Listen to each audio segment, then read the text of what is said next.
is obviously not normal, the path I'm taking, but I think it's definitely, I wouldn't have it any other way. And so I think a lot of the failures and the ups and downs I went through with baseball has helped me mature as a man. And, situations that, maybe came up with football. Austin Aune made a comeback to baseball. No, he made it from baseball to football. I know it's a little confusing. We'll talk about it. With him even, this story's great. And this week on the Checkdown, we're featuring more comeback stories from the upcoming NFL draft. From Wondery, I'm Ryan Shazier. And I'm Dave Damashek. And this is Don't Call It a Comeback. Don't call it a comeback. I've been waiting on this moment my whole life. Can't call it a comeback. Everybody to your feet, make arenas rise. Yeah, I'm saying from the left to right, we get it on tonight. We do it all, but we don't back down. Just give me one shot, one chance, I'ma take it. Fixing up the game, but these records I keep on breaking.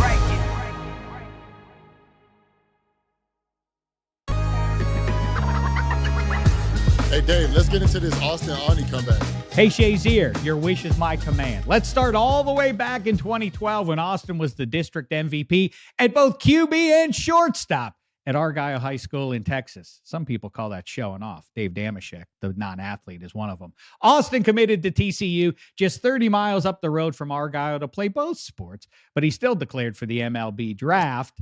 One morning in Fort Worth on his way to football summer workouts, Austin got a call from Brian Cashman, the GM of the Yankees, the New York Yankees. The two-sport athlete committed to TCU. That was until the New York Yankees made him their second-round pick in 2012. The Yankees offered him a spot in their minor league system and a $1 million signing bonus. Shazier, would you take that deal? At 18 years old, man, it's hard to turn down $1 million, especially knowing that you have to play 3 or 4 more years in another sport just to even get close to that. Yeah, I might have to take that deal. I mean, ditto. You're not going to get any pushback from Damashek on that. Austin couldn't resist the pinstripes either or that paycheck, so he packed up his dorm room and headed north to start his career as a professional athlete before he ever took a snap for the Horned Frogs. And now, here's Aune hitting a homer for the Yankees. Green at first. The pitch hit into right field. Right field is going back, and that one is over the wall. A home run for Austin Aune. Of course, that would be the Gulf Coast League Yankees. He had some success, but after 6 seasons riding buses, he'd never made it past high A ball. So in the summer of 2018, 6 years after quitting the sport, Austin made his college football comeback. Austin enrolled at the University of North Texas and sat out his first year as a 25-year-old redshirt freshman, which, if I'm not mistaken, is the age Stetson Bennett is right now. Either way, over the next 3 years, Austin was buried on the depth chart, and he didn't win the starting gig until week 5 of 2021. But when he did, this happened. Field, Aune wants to run it. Coach, you wanted to see him run a little bit. Look at him go. Aune first down and more and out of bounds. Austin led the school to bowl games in 2021 and 22, set a UNT record for 33 touchdown passes. And while his teammates played video games and went to parties, Austin got married and he had a daughter. Now he's 29 years old, and Austin has declared for the NFL draft, although he's already older than 10 of the 14 quarterbacks starting in this year's playoffs. For more on Austin's comeback to football, here he is, everybody. It's Austin Aune. What's happening, man? Thanks for joining us. Hey, guys. Appreciate y'all having me on. What's up, Austin, man? What's up? Hey, man, so I want us to, talk about this a little bit. I know you're actually trying to get drafted right now. You just declared for the draft, but I want you to take us back to when you got drafted, by the Yankees. Okay. Why did you decide to leave TCU over the Yankees? Yeah, so obviously out of high school, graduated in 2012, a long time ago, but had the opportunity to pursue football and baseball at the University of Texas Christian TCU, and so went there on a full football scholarship. While I was there, enrolled in June, so I was reported for summer one workouts, and I think I spent one night there. The MLB draft was the next day. Ended up getting a call from the New York Yankees, asking me if I was interested in coming and being part of their organization. And I had a little bit of leverage being at TCU on campus as far as like a money offer that I was looking for to take me away from TCU. The Yankees met it. And so, it was an opportunity to become a professional right away, to pursue a dream that I had, growing up. I either wanted to be professional football player, professional baseball player, and I was going to ride those out as long as I could and kind of see which one came up first.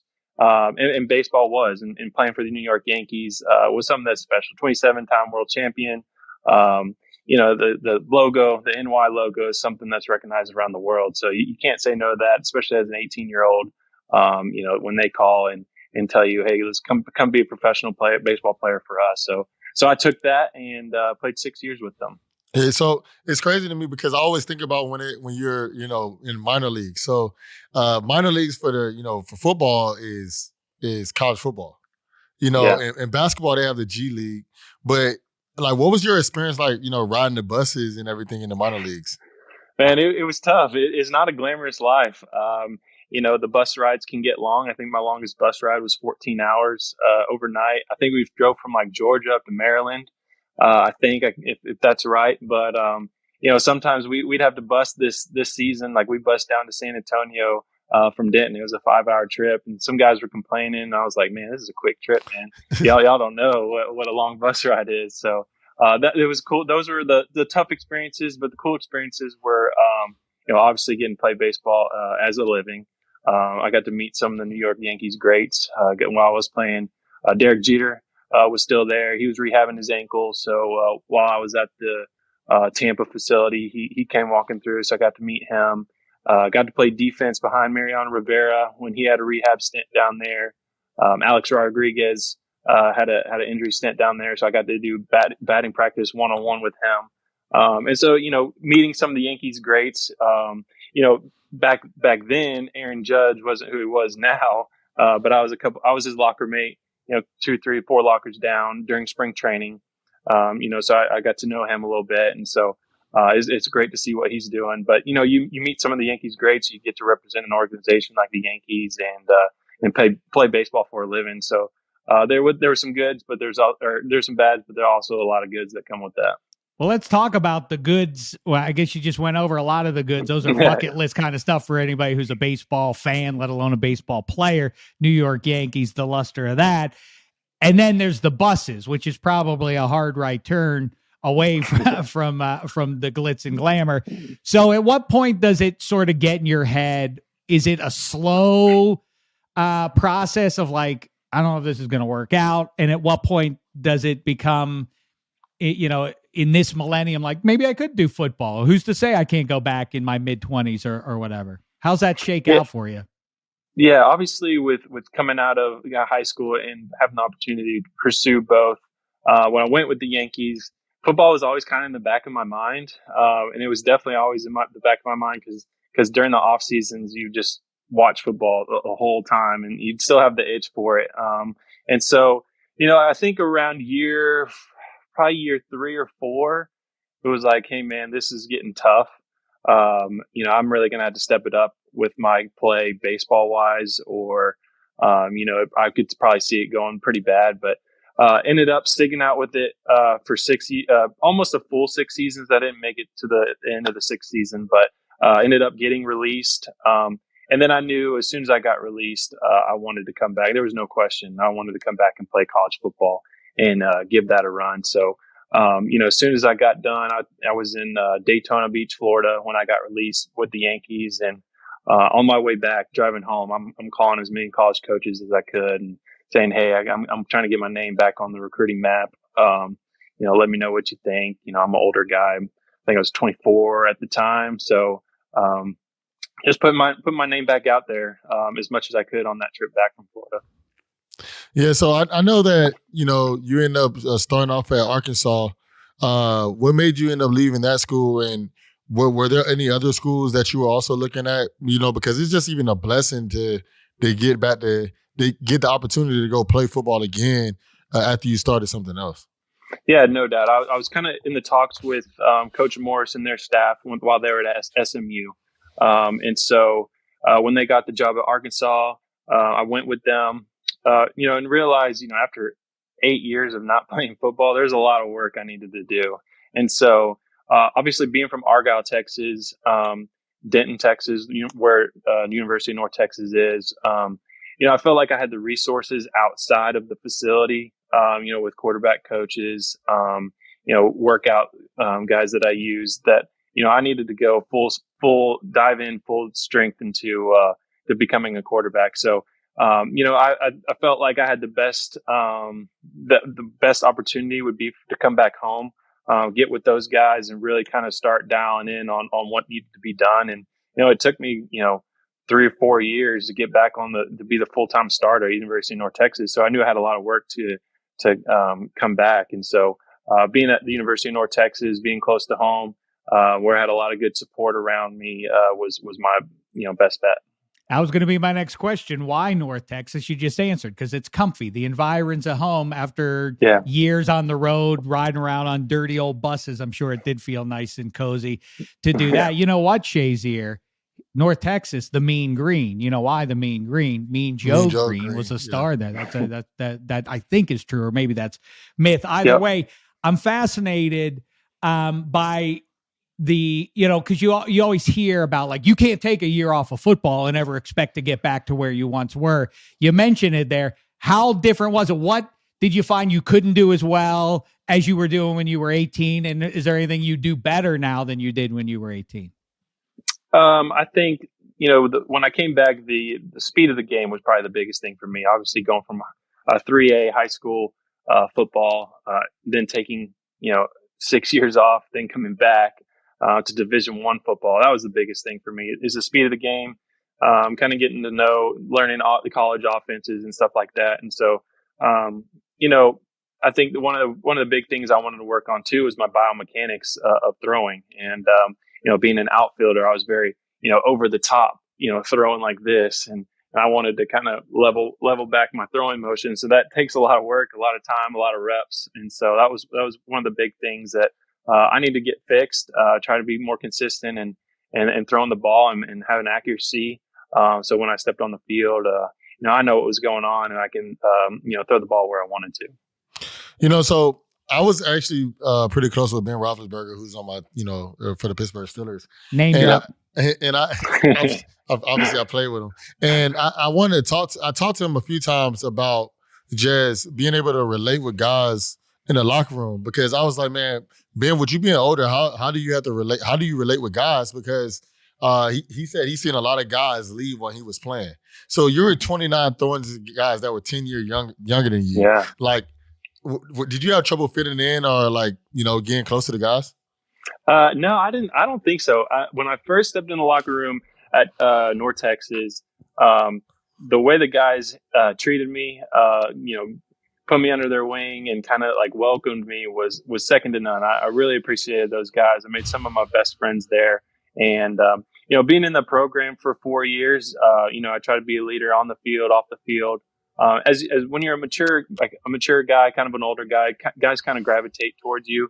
And really it's not, I fit in pretty well, I think. And so, this is kind of, sometimes I'll have the conversations like, man, how was it in the locker room? Was that weird? And I was like, I feel like probably when people look at it from the outside looking in, it's probably, man, he's 29, he's 10 years older than some guys, but I'm not a unicorn in the locker room. When I walk through the locker room, they're not like, oh man, there's that old guy. Maybe we should say hi, or what do we say to him?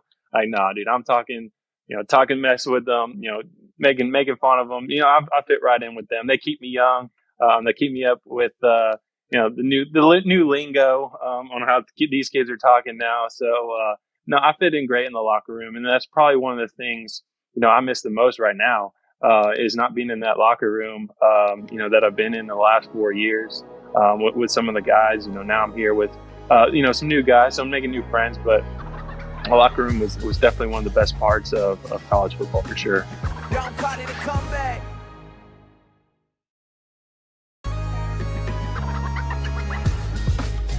It's wild, the journey from TCU to the New York Yankees to the buses and now back to North Texas. And if I understand it correctly, the mother of your child has been with you every step of the way, right? I mean, what was her perspective, and how did it inform you leaving baseball? Did she hate the buses? Was she a part of those journeys? Does she prefer football to baseball? How does she factor into all this? Yeah, so my wife Kristen was my high school sweetheart. So she's been there before I had did anything, made any money, was good at any sport. So she knows me before I ever became an athlete, and she stuck with me through all these years. And hats off to her, because this journey's been crazy. And so obviously with the baseball world, the first couple of years she was in college, so she'd come see me as much as she could. But once she graduated college, and she moved out with me.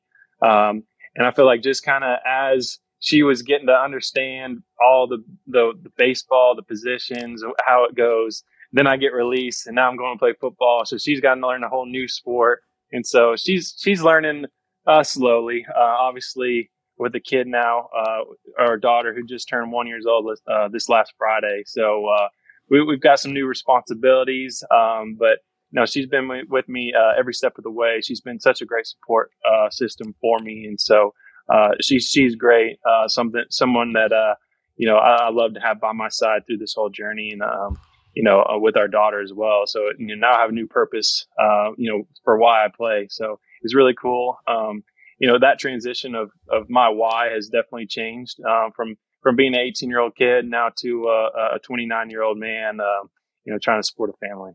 Yeah, so like you bringing up your daughter, and it really made me think about the question that I was going to ask anyway. Like me and Dave are both parents, and Mm-hmm. I understand how hard it is to have a parent, right? I mean, to be a parent right now, but to be a parent while in college playing football, like how did you pull that off? So a lot of it was online classes. I was in all online classes, so it was really nice. I got the 2 degrees that I wanted out of the way pretty fast before our daughter was born. I got a finance degree and a real estate degree. So after that, I wasn't really interested in getting a master's. So I said, hey, I'm here for football. Just put me in some easy online classes, which ended up being perfect. Our daughter was born in January. So I was all online classes, got to go through workouts, spring ball. You're home, from 2 or 3 o'clock in the afternoon all the way through the night. And so, that was huge for us, me being able to be flexible with the schedule. And then during the season, man, when I say this, my daughter is perfect. Everybody thinks their daughter or kids are perfect. Like, she's a great sleeper. We put her down at 7:30. She wakes up at like 8:30. Maybe at the latest she'll wake up at 9. Like, she sleeps through the night. She's been amazing. So she's made this process super easy for us. I've obviously heard of some nightmare situations where parents don't sleep, but that's not a situation we have at our house. So we're super lucky that Palmer has made this easy for us. Oh, that is nice. That is a nice little gift for you, letting you off the hook a bit there. How many times, if ever, not a great idea, I guess, probably to live life in the rear view mirror, but where you are right now, how many times do you ever look back and say, man, if I had it to do over again, I wouldn't have spent time in minor league baseball. I would have gone straight to football. Or do you do it? No, I think, obviously I love the opportunity of playing baseball, and it's something that, I would have thought about, if I would have gone to TCU and played football and pursued that. Realistically, with all the time you put into football, like, I don't know if I would actually played baseball at TCU. I think my full time and efforts would have gone to football. And so I think then in the back of my mind, if football didn't work out, then I'd be like, man, what if I did baseball? So I think the path that God's put me on of pursuing baseball and now being able to pursue football, obviously it's a little bit, is obviously not normal, the path I'm taking, but I think it's definitely, I wouldn't have it any other way. And so I think a lot of the journey and the process and then the failures and everything that the ups and downs I went through with baseball has helped me mature as a man. And then it helped me with, situations that, maybe came up with football and how to handle things. And, so I think that part of my journey has helped this part. And so I think they correlate really well. And, I think it's worked out pretty good. Actually, one more question from me. Sorry, Shazier, is as far as that goes, you say a man now, and hopefully your 30s, a portion of them at least are spent in the NFL. At 18, is it weird to get $1 million deal from the New York Yankees, to have that, to be flush with that money? I mean, I remember getting my first paycheck from delivering pizzas for Domino's and the tips and saying like, well, I got $20 on me here, everybody. Right. Is it a complete mind trip to try and figure out what to do with yourself and what to do with that money as you go forward? Yeah, no, I've still, got most of it. And so, for me, that smart. was, yes, that was one of the things I didn't want to do, is blow it all. And so, I was very conservative with what I had. And, I just kind of just lived a normal life. I didn't, go and do anything crazy, and wanted to keep that money and make sure that the longevity of it, stayed with me through, through my career. And then, I'll be honest, I probably planned on having a job by now. Looking back at 18, whether it was, playing baseball. I was hoping I would still be playing baseball, but, no, being offered $1 million at 18, for me, I guess was normal, just because that was how my life was going. And so just being smart with that, and, not blowing it all, and, making sure, when I was done, I had something left over, whether I needed it or if I wanted to invest it or something. Man, yeah, I love to hear that an 18-year-old was smart with his money, man. It just is it rings songs to my ears, because I know a lot of people that's been in the NFL. And you blew all yours on one hand of blackjack, right? I don't know about all that, but I could definitely say I wish I spent it a little bit better sometimes. All right, so other guys are toiling in the playoffs. Some are out on the golf course already. What is Austin Aune doing right now to get ready for the draft? I assume the combine is not in the future, or correct me if I'm wrong there. It'll be a pro day style workout. Yeah, it'll be the pro day at University of North Texas. And so, I'm doing my pro day training at the Children's Health, at the Exos facility at the Children's Health here in Plano, Texas. Working with QB Country and Landry Klon and Joe Dickinson up in Oklahoma. And so, my days are a little bit different than the normal college athlete. They'll come in, and the normal college athlete come in, kind of have a split workout where they're doing speed or agility in the mornings, maybe some skill work in the middle of the day, and then lifting later on in the day. I kind of cram all that into one workout where I'm doing speed on Mondays with some lower body, and then on Tuesdays doing some agility with upper body. But I'm doing that all in one session, and then I'll have a little bit of break, and then I'll go and throw. And so I guess the difference between me and a regular college student would be that after this I'm going home to a wife and a kid. But other than that, is basically the same prep as other QBs would get, as far as on the field and then in the classroom, just trying to dial in on everything. And so, that's really how it's going with us. Well, what does if Mickey Loomis, who probably needs a quarterback in New Orleans, or Joe Douglas in New York for the Jets needs one, or Jerry Jones? Maybe, I don't know if you see some of the social media stuff the Dallas Cowboys have put out this week about their incumbent QB. What do you say if they ask, so, okay, what's the advantage of being 29 versus the other kids that we're looking at to bring into the organization? Yeah, I think there's a maturity aspect of being an older guy, being 29 years old. I got a different, maybe a different why than some of these guys. When I was 18, through 22, it was all about me, and I'm trying to put food on the table for my family. And so, I'm wanting to work with a purpose. I got a purpose in my family, and so I'm gonna do everything I can to make that happen, and do everything I can for the organization to try to take it to the next level. And so, maturity. You don't have to worry about me off the field, and I'm gonna do everything I can on the field in the facility. And you wouldn't mind it because you're a Texas kid if it was the Dallas Cowboys who made that call. You're beggars can't be choosers. You'll take any of the calls, right? Yeah, I wasn't necessarily a New York Yankees fan, but I became a diehard fan pretty quick when they called my name. And so obviously, if the Dallas Cowboys called my name, it'd be an absolute dream come true. But it doesn't matter who calls my name. Whoever it is, they'll have a lifelong fan in me for giving me the opportunity to pursue a dream. And, I'm going to do everything I can to make that dream a reality if they let me. Man, I just remember my draft process and just going into the draft. I understand that, like, it's you're taking tests, you're taking, like they're teaching you your IQ test, the Wondery test. They're teaching you all the training.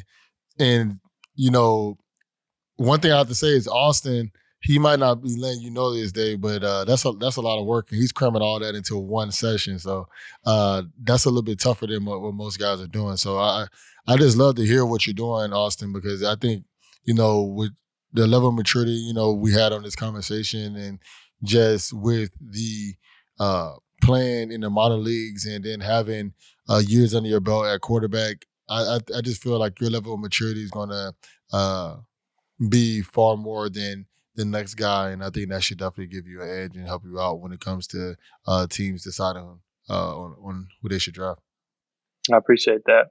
Yeah, just gotta hone in on my classroom work, making sure I know what I'm doing, offense is doing, defense is doing, and just executing when it comes down to getting my opportunity. And so I look forward to that, and I look forward to the draft process and everything that comes with it. Listen, I don't know if it's unethical or otherwise. Tell him, listen, if you draft me, I can get you a Derek Jeter signed baseball. Or I'm going to send Aaron Judge to your house, and he will not be happy. Yeah. Think about it. That would be awesome, yeah. Only if that works. Yeah, we'll see. I mean, it really is just a cool and rare story arc over the last dozen years for you. The guy who you play against, or the opposing quarterback in the 2010 district game that you play, ends up being your graduate assistant at UNT. The difference in your two stories is fascinating. I wonder if you ever said, like, hey, Dane, if you think it's so easy to do, you go do it, man. What does success, though, the story isn't done yet, what does success look like if we catch up with you 1 year from now? Where are you? What do you think makes the ensuing 12 months between this conversation and our next one make a success for Aune? Yeah, I'm just looking for an opportunity to get my foot in the door.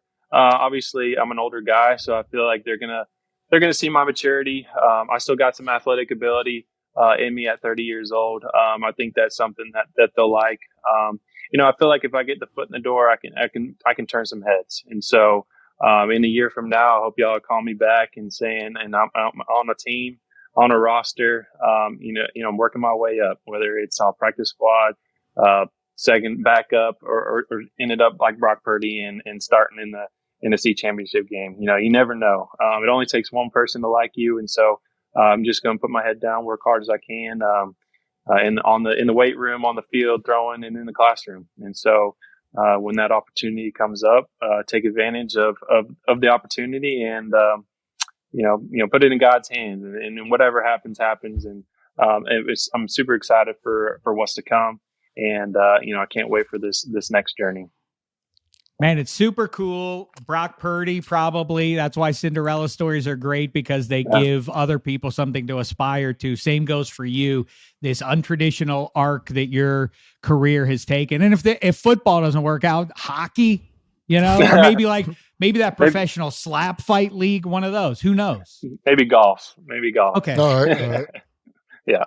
That's one of my big hobbies is playing golf. So if I could do that, maybe I would. I joke around that with my wife and be like, all right, what's plan C? What other sport are we doing? She's like, no, we're done after this. Yeah, we're done after this. So it'll probably be real estate. That's the next step if it comes to it. Hey, well, maybe some Masked Singer. But anyway, yeah, go ahead. Yeah, but hopefully, you get to live the dream out and continue to play in the NFL at Austin. And we really appreciate talking to you today, man. Thank you for joining us. Yeah, no problem at all. I appreciate y'all having me on. Yeah, no problem. Good luck with the draft. Thanks.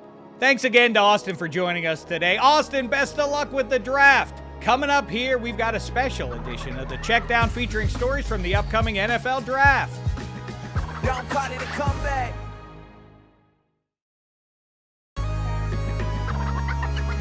All right, 5-0, time for some other comeback stories in the news we need to give a look at this week. This is the Check Down.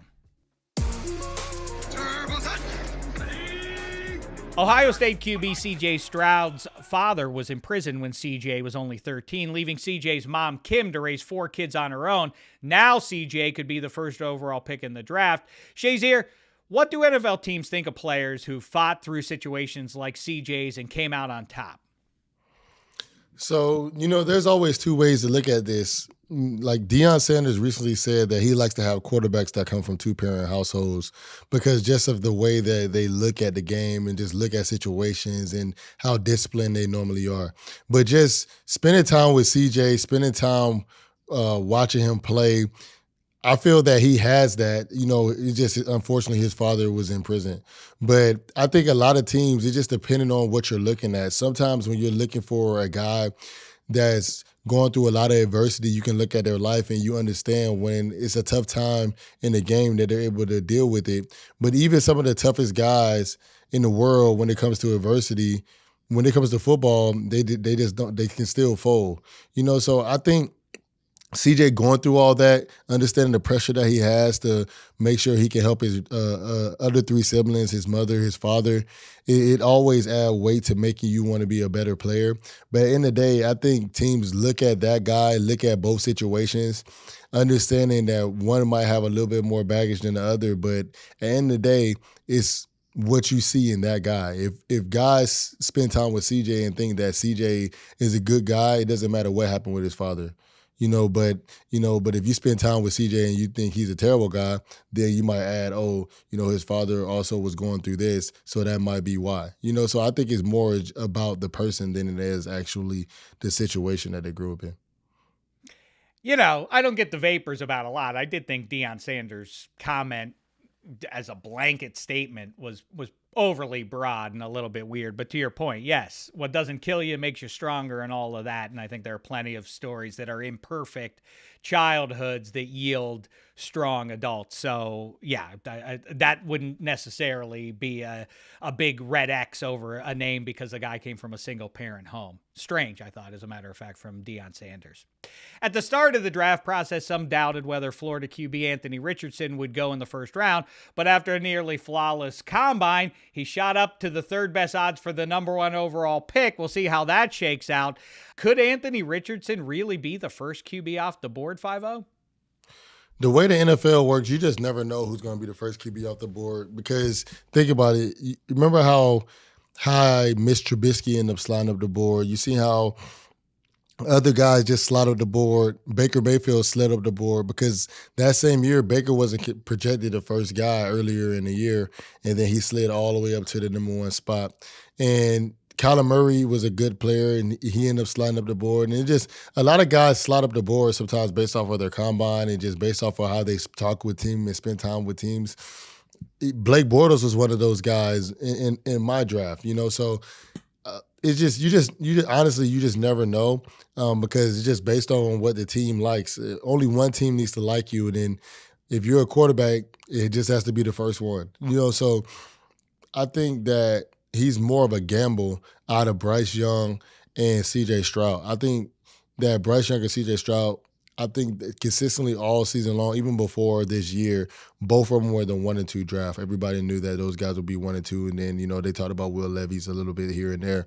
But I think he'll be more of a gamble if you were to draft Anthony Richardson as the first pick. But, hey, if you draft Anthony Richardson and he leads your team to the playoff or y'all go to a Super Bowl, hey, it's worth it. So at the end of the day, it's more about what the team thinks and not what everybody else thinks. And all you need is one team to like you. I hear you, but the main thing to keep it, the 30,000-foot view, forgive my cynicism, scouting is tough, but our dependence every year on what the TV scouts say and the whispers we hear, those guys are hitting, if they're good, at a 60% rate. That's just what it is, and that's the same level of success that actual NFL teams have when drafting a quarterback or anyone else. It is a crapshoot. You say it's a gamble. It's all a gamble. The guys who were supposed to work out, with very few exceptions, John Elway, Andrew Luck, Trevor Lawrence, were can't-miss QBs. Everybody else, some question about whether or not they're going to make it in the league. So do apply your own thought, as you say, and I'm sure NFL GMs don't don't need that counsel. But if you're a mere fan and you're rooting for this guy or that, don't depend too much on what one person says. Remember, the scouts out there told you Mitchell Trubisky over Patrick Mahomes. Don't forget all the swings and misses they've had. There was some debate way back when, should we go Ryan Leaf or Peyton Manning? The history of pro football drafts are checkered with these swings and misses by the scouts. And so nothing is a sure thing. I guess the bottom line is take the specimen who you think is going to thrive in the NFL. And that's the long and short of it. Christian Gonzalez nearly quit football after his high school coaches moved him to JV because he wasn't strong enough. Now he's looking at potentially being the first Oregon quarterback taken in the first round in 27 years. Shazier, everyone develops at different speeds. What advice would you give to young football players who aren't at this moment as physically gifted as some of their peers?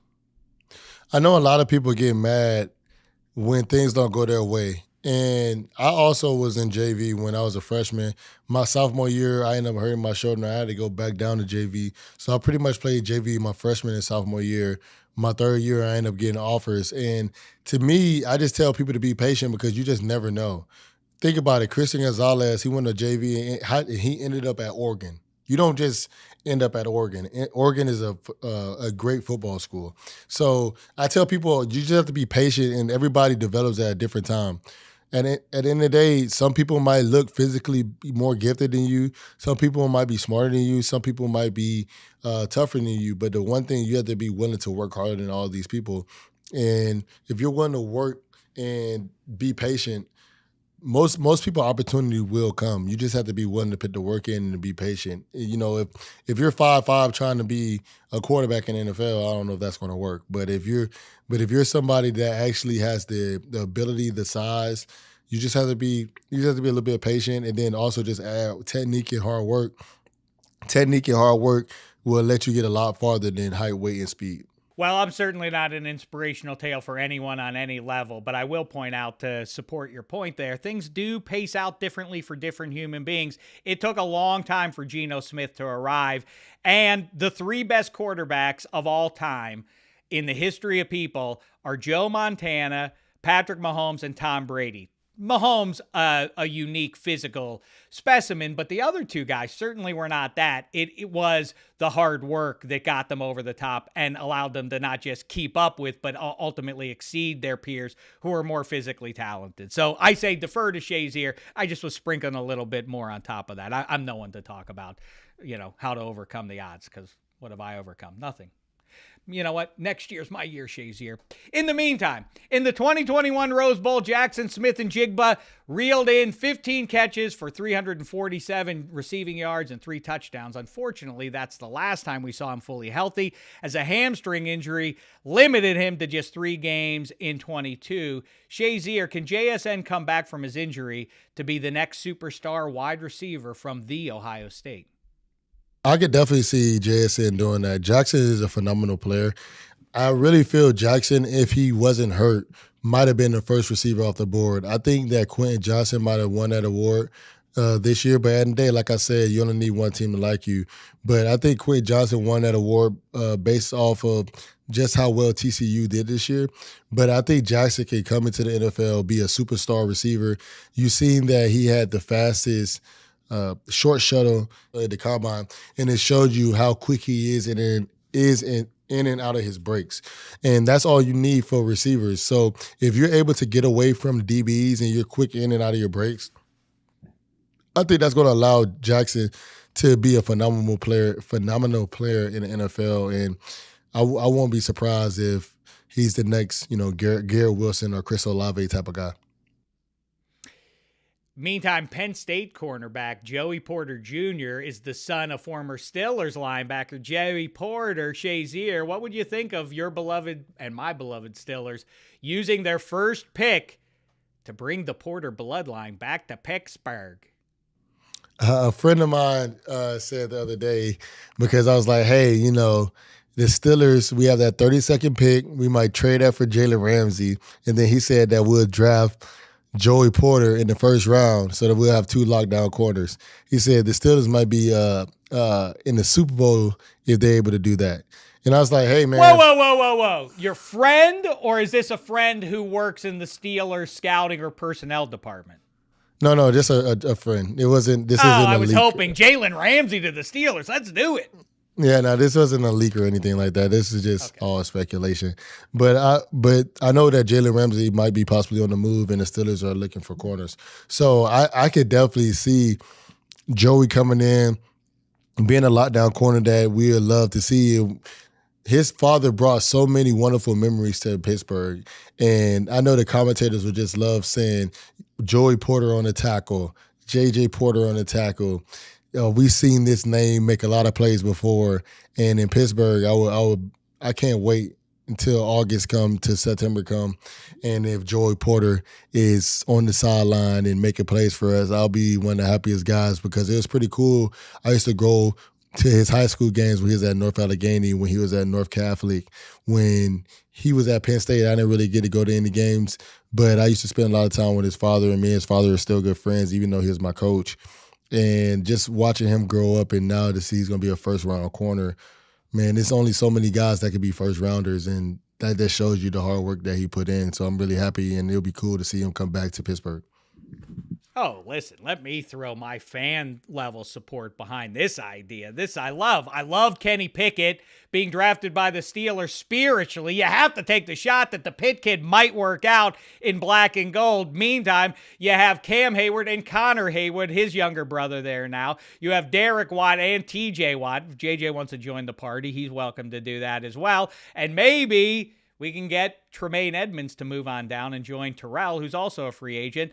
The more the merrier. They say football is family. It's certainly true on the banks of the Three Rivers. I love this idea. Let's do it, Shazier. Andre Carter II was a 0-star recruit coming out of high school as a tight end recruit. Then he switched to edge rusher and racked up 15.5 sacks as a sophomore from Army. Shazier, is Carter next up on the list of Service Academy grads to star in the league, a list that includes your old teammate, Alejandro Villanueva? Man, I'm excited to see this, man. You know, it's really hard to get 15 sacks in any level of football. And just to be able to do that at the Army and just, you know, also service your country, you have to be a very strong person to be willing to go into the military, because that means you're a selfless person. And, you know, I just know that he would come in, be a hard worker, and put in the work that he needs to put in to make sure that his team would be able to win at any cost. So I would love to see another military grad be able to come in and help his country, but also help whatever team he's going to join. Well said there. That'll be a fun story to follow. Listen, this is a great time of the year. As cynical as I can be, as cynical as a lot of people are, there's still nothing quite like, I've said it before to you and I say it again, it was just so cool the night you got drafted, about 20 minutes after you were actually drafted to the team that I've grown up and have always watched, and to get to sit with you, there's just nothing like that moment of a young guy with his family, and that moment, you all know it's coming. I know you and everybody in the Shazier clan understood that our lives are about to change because our son is good at football. But when the moment hits, you really see it wash over, the joy and the relief and all the rest of the pride in family. And I could see that on your face, overwhelmed as I'm sure you were talking to some schnook, but now being a member of the Pittsburgh Steelers. So looking forward to all those moments upcoming here in this draft. In the meantime, great stuff from you, Shazier. And that's it for this episode of Don't Call It a Comeback. Man, thank you so much for saying that. You know, it makes me feel good. But also, make sure to follow, rate, review the show, and wherever you guys are listening. Check us out on YouTube on the Wondery channel. And make sure to hit that subscribe button so you don't miss any episodes. See you all next week. Don't call it a comeback. I've been waiting on this moment my whole life. Can't call it a comeback. Everybody to your feet, make arenas ride. Yeah, I'm saying from the left to right, we get it on tonight. We do it all, but we don't back down. Just give me one shot, one chance, I'ma take it. Fixing up the game, but these records I keep on breaking.